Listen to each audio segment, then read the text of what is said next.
Oh, what about this for a show? Bloody hell. I'm on the Gold Coast. Yeah. And I'm looking at a very fuzzy picture of some units in the commentary box in Melbourne. I can see half of Damo's stupid head. I can see a quarter of Brian's massive head. Brian's back. And I can only see Issy Smith's legs. What are you doing, you three? All I can say is it's about time.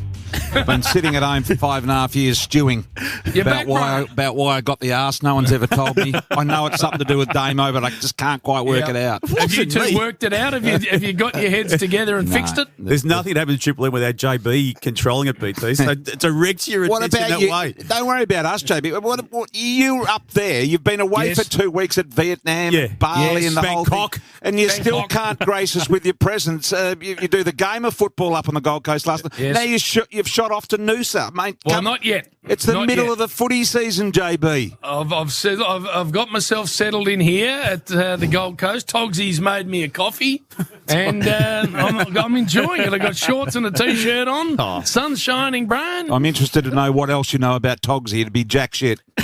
No. He's a very nice man.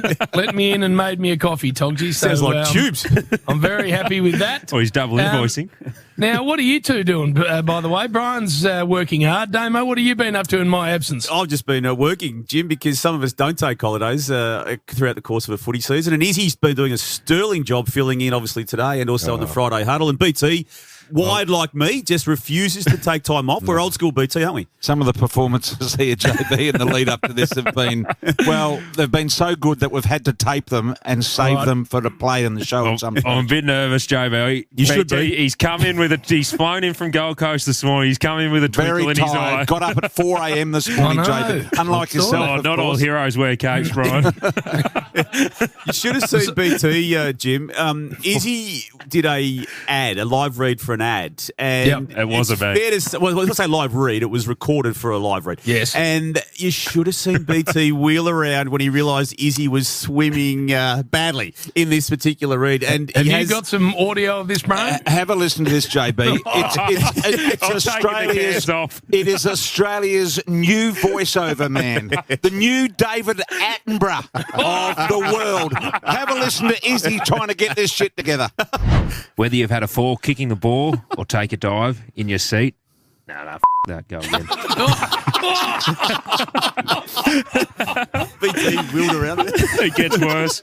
Is that it? Now, Damo, enter at www.afl.com.au/Amy Klingers. Good. Go.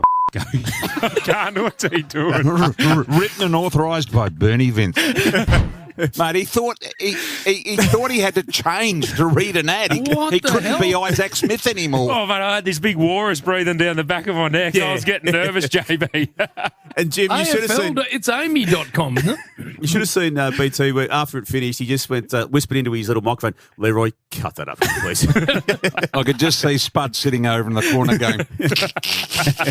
There's never been a man prey on mistakes harder than Brian. By the way, and it's good to have him back though, Jim, because we will wait till the midday segment for this, but we're going to reintroduce or just remind our listeners of a famous Cool Breeze segment that BT was featured in about 15. International Cool Breeze. International Cool Breeze, where Izzy, I don't know whether you're familiar with it, we used to read an excerpt for about every week for about a footy season out of the book that Brian Taylor wrote in the 1990 season when he was at Collingwood, and then Lee Matthews gave him the ass because he gave up all the team secrets. But it's fascinating reading at the time. After the game, of course. It's more fascinating now to reflect on it, and we've got a little tribute to the past, Jim. And JB, just to counter that a little, I've just come up with a little.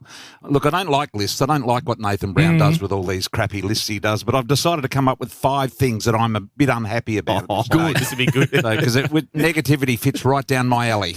Good, that's coming up at midday. I'm looking forward to that. I'll tell you what, Iz and Damo, you need to understand. We stayed at the QT here on the Gold Coast. Oh, good spot. Yeah. Very nice. My beautiful hotel, nice spot. Very small bathrooms, JB. Did you have not a massive bathroom. I will agree with that. Good views, though, from that. You have to climb a small wall to get in the bath to have a shower. Very nice Very views. harsh rooms as well. But it got me I was about an hour and a half into preparing because I put my hand high and say I haven't seen a lot of the Gold Coast, so I needed to watch a fair bit of tape. And suddenly I realised that I didn't have the uniform I required to do the job last night, so I thought I'll go down to reception reception, because they'll have a suit bag at reception. They normally have it up in the room. As I walked down, I walked into the main lobby area, and there was Brian holding court. So the main table, and he was sitting there, and Hutchie walked past. Hutchie! G'day, BT, how are you, mate? And then a very stern conversation with him about something I don't know what it was. Carry on. And then Gary O'Keefe, the head of 7 football wall. But Gaz comes over, hello, Brian, and then a very stern conversation with him, and then a couple of Triple M bigwigs. It was like the main man had the main desk, and everyone just had to come over and have a little piece. Oh. Including myself. I got about 10 minutes out of him. What was he negotiating with Gary O'Keefe, Jim? I don't know what that was about. I don't know what that was about, but that looked serious. To get on.